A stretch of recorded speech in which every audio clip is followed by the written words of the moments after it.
And elsewhere, the East African Community Secretariat is leveraging on business-to-business collaborations to ease the Democratic Republic of Congo's entry into the trading bloc. EAC Secretary General Dr. Peter Mathuki says the maiden trip into the newest member state saw Kenya making many business connections, but movement through the border still poses challenges. Our reporter Cynthia Nyamai brings the progress of this country's membership so far and filed the following report. The Secretary General of the East African Community, Dr. Peter Mathuki, is making his maiden trip to the DRC after they were included to the East African Community. What are his expectations, and why is the DRC so important to the East African Community? Thank you so much, Dr. Peter Mathuki, for joining us. Why is the DRC so important for the EAC? Because we saw that in record time, 6 to 8 months, the DRC was included under the EAC with your leadership. On the 27th of February 2021, the heads of state met and made a decision. And the decision was admitting DRC into the East African Community. And therefore, when I took over the office, because that time meeting was done virtually because of COVID, I had to do a quick round of tour to meet the members of the summit or the heads of states of the East African Community.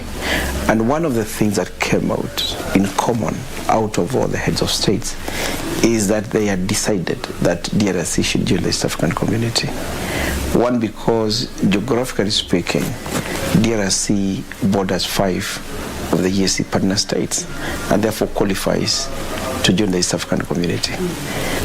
But also secondly, the strategic nature of DRC and the EAC in terms of business, but also in terms of how they are placed. The peoples of DRC and East Africa so closely together that isolating one from the other, it was becoming difficult.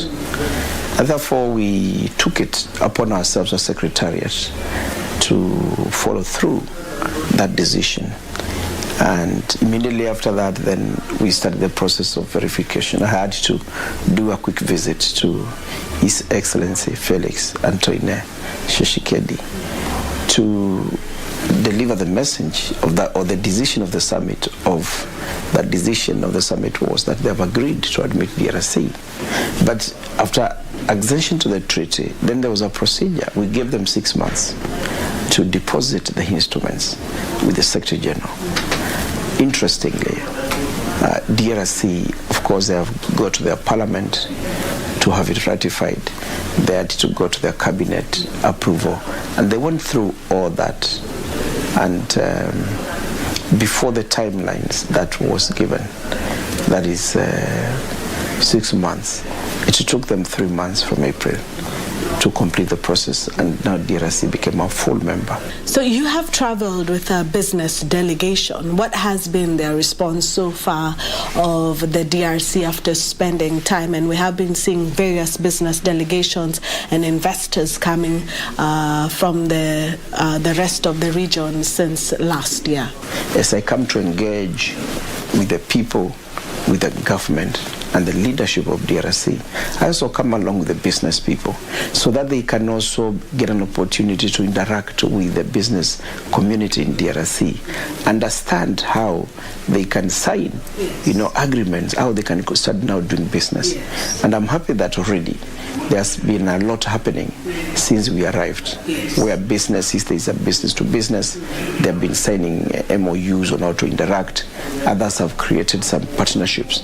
And to me, that is why we came along with them, so that they can identify the opportunity and start signing opportunities for them to, for opportunities and MOUs to do business. And that is why going forward, we will be not only be organizing for business retreats between the summit and businesses. we'll be doing that every other summit. But also, my delegations, I'll be happy to always be accompanied by the private sector, by businesses. There has been reports of insecurity in small pockets in the DRC. What is the EAC doing about it? That concern of insecurity, and particularly in the eastern part of DRC, came out. And in the wisdom of the summit members, heads of states, they held very exclusive conclave meetings. Nairobi 1, Nairobi 2, Nairobi 3. And this meeting was purely at the summit level, heads of state meeting, on how to intervene and work together, all of them, to resolve the issues that are faced at the eastern DRC. And therefore that process was, came out, identify what are the challenges. How can we, all of us, having now DRC being part of EAC, how can we start resolving these issues together, collectively as East African community? And that is why now that process was put in place with clarity on what needs to be done. And subsequently, on 22nd July, on the 22nd summit of the EAC, that Nairobi process was now incorporated fully to become an East African community process. And that is to say, we are ready collectively to work together to support the peace issues that that part of the DRC is facing. Last week I had an opportunity to meet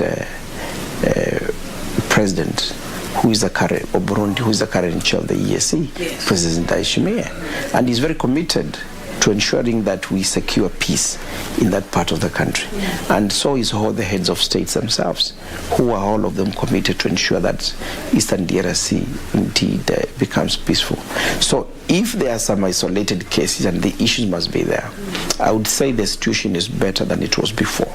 And already we have started now feeling the benefits of this peace process that has been taken over by the East African community, because you could see a lot of concern, and it's not the way it was, because now it is very structured within the EAC structures. Secretary General, when I was coming to the DRC, I still had to apply, coming to celebrate that now the DRC is part of the EAC, but I still had to apply for a visa, paid for a visa, and it's also vice versa, when people from DRC are traveling to Kenya. When are we going to see people, the easy movement of people between the two nations going on, or within the DRC people and the rest of the East Africa? The second pillar of the East African community, and that is the Common Market Protocol, provides for free movement of persons, services, and even people within East Africa. And that's why in other countries that are holder members of EAC, if, for example, you want to travel from Uganda to Kenya or Uganda to Rwanda, you use your national ID. You don't have to use your passport anymore. So I think that is now that DRC has joined, we have to mainstream it, integrate it fully into the EAC. And therefore, I've been getting similar questions from the citizens across DRC. We want a timeline. Yes. We want to know when. Yes. I've been getting a lot of pressure from people. When can we now travel?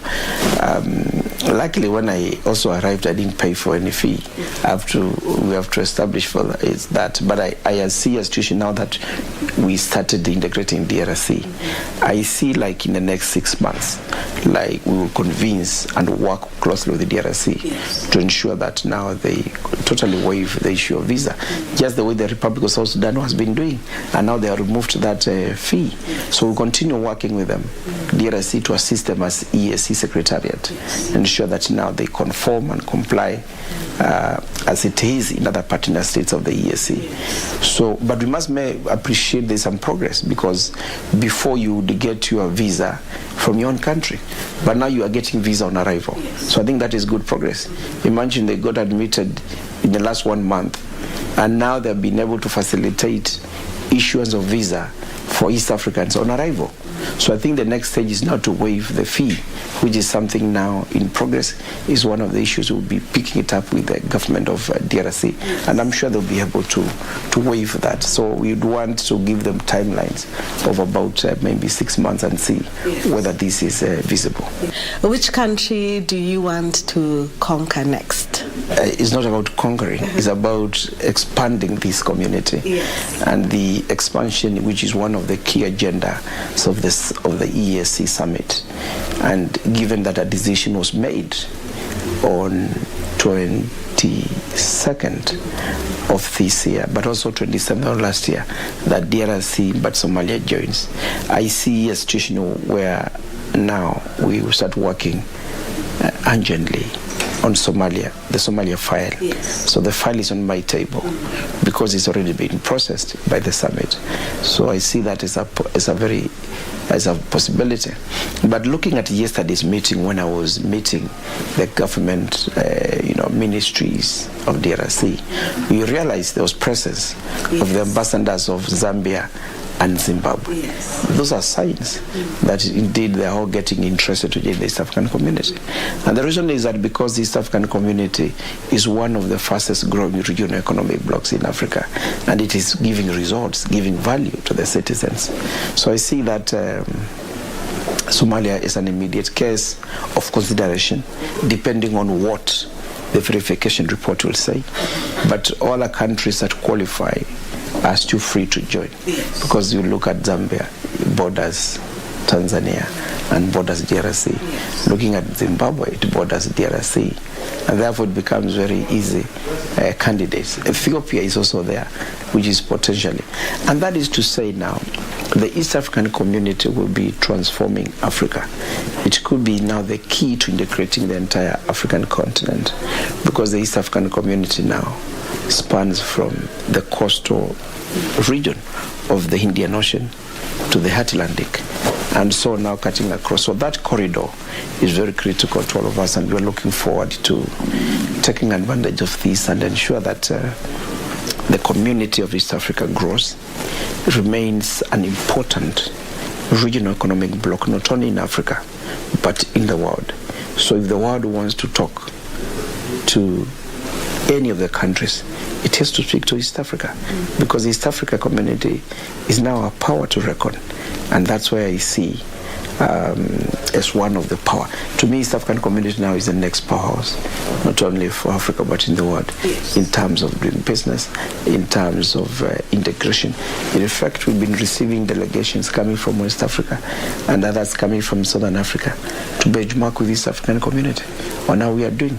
And therefore, we continue being leaders in integrating our people in Africa. Thank you so much, Secretary General, for this interview.